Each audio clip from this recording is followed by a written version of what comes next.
Really quick run through of the Visual Composer Page Builder plugin.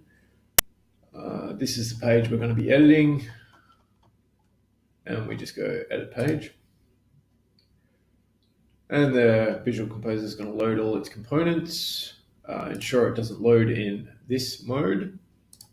When we hover over all the Visual Composer elements, we have dragging capabilities. We can edit the box, edit the module. In this case, it's a text block, so we get all the text block settings popping up. We can make some edits here and then click Save.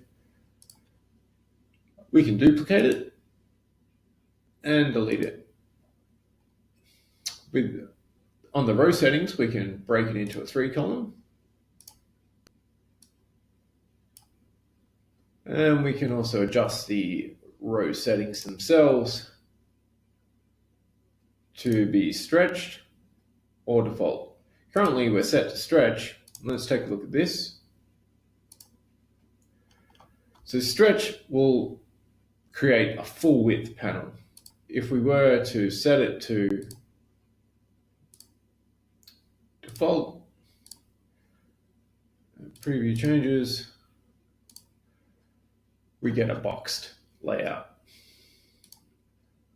We can add new components to the page. So if we add an empty row, it gets added to the bottom, and now we can add in a text block of some sort.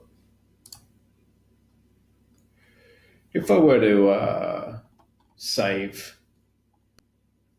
if I wanted to reuse this module here on another page, rather than recreating it again, I can just save this as a reusable template.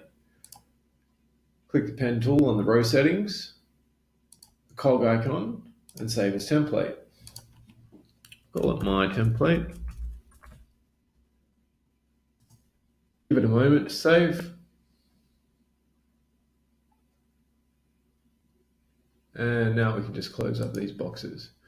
I'll update my page so all the changes are reflected. And then now it's just a matter of adding my saved template to a new page. So we'll add it to the sample page. Click the templates icon and choose my template. And that gets added to the very bottom. And here it is here. Here's an empty row. I'll just get rid of that.